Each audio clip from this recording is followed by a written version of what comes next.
we are standing right at the edge of a really massive shift in the electric vehicle market. Mm.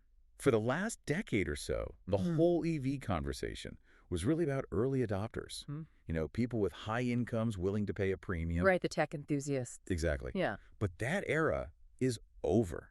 Now the battle is moving completely to the mainstream. It's all about value, practicality, and, I think most importantly, affordability. And that shift is precisely why we're doing a deep dive today on just one car, the Hyundai Ioniq 3. Just one. Yeah, because our sources are all saying the same thing. This compact hatchback, due in mid-2026, could be, and I quote, Hyundai's most important EV yet. Wow.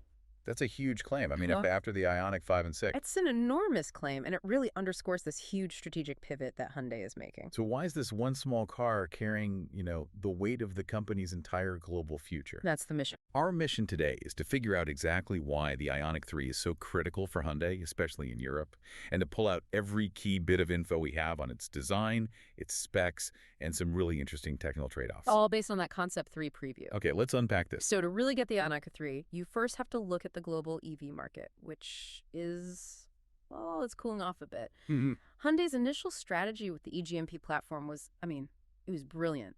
Great range, amazing design, super fast 800-volt charging. The Ioniq 5 is a perfect example. A huge hit. A huge hit, but the market has changed, and fast. The rate of EV adoption is slowing in some big markets, and the competition, well, it's intensifying like crazy, especially from China, BYD and others.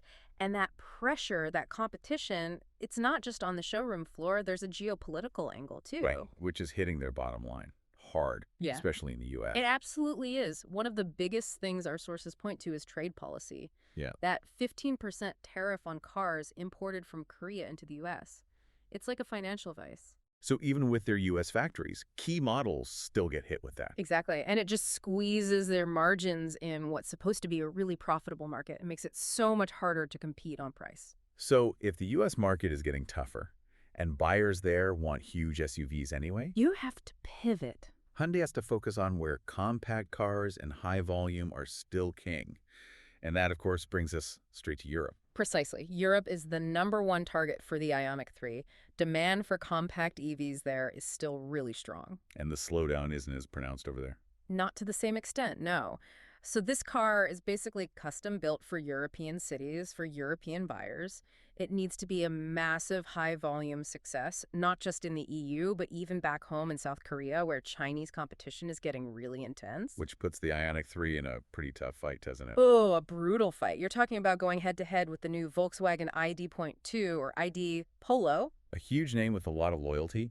Right, and then you have the whole wave of BYD models, plus new stuff from Renault, from Stellantis. This isn't a niche car. This is Hyundai planting a flag right in the middle of the mass market. Stepping back for a second, the arrival of cars like this, with these kinds of prices and range, it has a really big effect on people who already own an EV. That is such a good point, yeah. We're seeing this massive compression of the depreciation curve for those first-gen cars. Right. So if a car like the Ioniq 3 shows up for around 30,000 euros, and it has great tech and way more range, The value of your older EV, with its smaller battery and fewer features, it just drops sharply. so for anyone listening who owns an EV now, the advice is pretty clear, isn't it? It really is. It reinforces this idea that you should probably hold on to it, keep it past that 5-year mark, maybe 7 to 10 years. Ride out the depreciation. Exactly. Bridge Right. the gap until the next real game changer arrives, like affordable solid-state batteries. The Ioniq 3 is basically a signal that that big market shift is happening right now. It's forcing current owners to rethink when they should trade in. Totally. Okay, so if the strategy makes sense, the car itself has to be desirable. It has to look good. What did that Concept 3 show us? It showed that Hyundai isn't just competing on price, they're competing on pure style. The concept car, which they showed in Munich, is based on what they call the art of steel. Right, a nod to their manufacturing roots. Yeah, and what grabbed everyone was the silhouette. It's so low and aggressive. It's a proper hot hatch profile, almost like a coupe. It just looks completely different from all the boxy utility-style EVs. I remember the sources really focusing on the rear of the car. Oh, the rear is so dramatic. The concept had this huge translucent ducktail spoiler.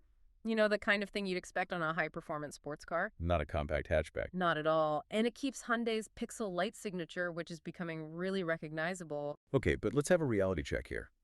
Concept cars are always wild. What's actually going to make it to the dealership? A lot of it won't, of course. The gull-wing doors. No way. Oh, definitely not. The giant rear diffuser, the tiny camera pods instead of mirrors, those super wide show tires, all of that is concept fantasy. It just doesn't pass the tests for safety or cost or regulations. It's a shame, but, it's necessary. It is. So the final car will be more sober, for sure, but it should keep that sporty, low-slung feel. And that's key to setting it apart from its sister car, the Kia EV3, which is more of an SUV. So how big is it then? How does it stack up? It's a true compact, perfect for Europe. It's expected to be about 4,287 millimeters long, and the wheelbase is 2,722 millimeters. Which puts it right in the same ballpark as the VW ID.3. Exactly. Perfect size for city streets, but that long wheelbase means they can really maximize the space inside. And that interior space comes from the dedicated platform. Oh. Which brings us to the core of the strategy, right? The technical architecture. This is where they made a really big trade-off. What's fascinating here is the choice they made. The Ioniq 5 and 6 are famous for their expensive, high-speed 800-volt platform. The Ioniq 3 won't have that. It's going to use a downsized, and this is the critical part, a 400-volt version of that eGMP platform. But wait a minute, isn't 400-volt tech?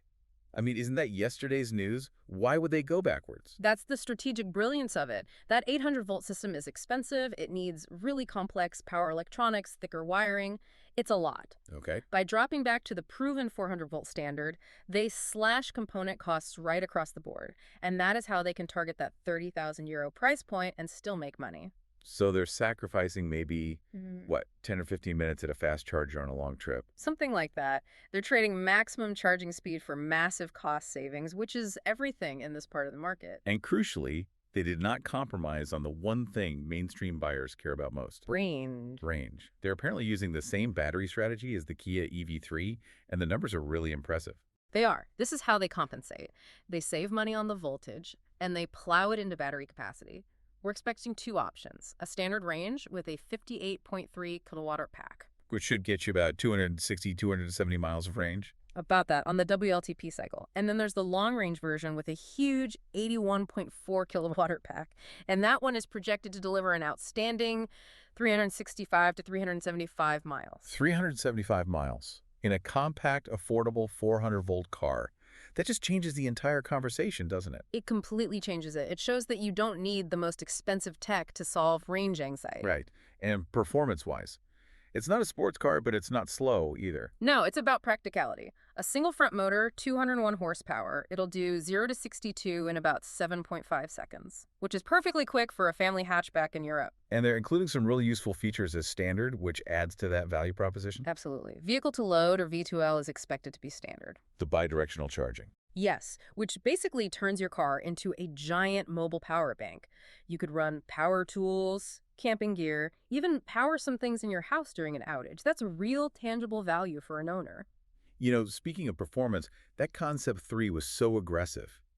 If this car is aimed at Europe, the home of the hot hatch, are we going to see an Ioniq 3N? If we connect this to the bigger picture of Hyundai's N brand, all the signs are pointing to yes. Really? Executives have been dropping very strong hints about it. They know the demand for sporty, compact EVs in Europe is real. The concept was almost certainly a way to test the waters, and Ioniq 3N feels like a very, very strong possibility. A rival for a future electric Cupra or an ID.2 GTI? Exactly that. Okay, let's move inside. The cabin is described as a pretty big departure for Hyundai. Yeah, they're moving towards this very minimalist, futuristic look. Spy shots show a really clean, sleek dashboard. The focus is on the displays. Completely. There's this ultra-slim instrument cluster, but it's positioned really low, almost like a head-up display right in your line of sight. And that's next to a big, floating, tablet-style central screen, probably around 15 inches. And that screen is running your new system, Plios Connect. This is more than just a software update, right? Oh, much more. It's built on Android Automotive, so it's deeply integrated and can be updated over the air. It also includes their new Galileo AI. The generative AI assistant. Yes, it's designed to handle really complex voice commands, personalize your settings, give you smarter navigation.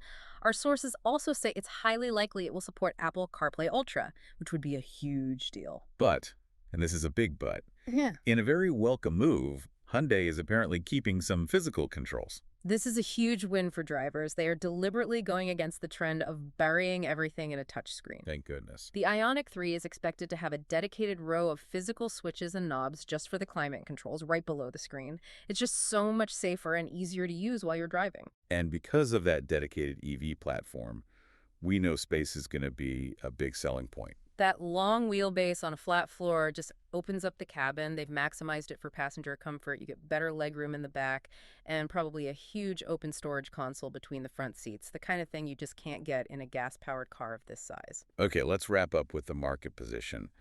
When is it coming to Europe, and how important is that price? The launch is set for mid-2026, probably arriving in Q3 in Europe, and the pricing strategy is everything. It has to hit those high volume goals.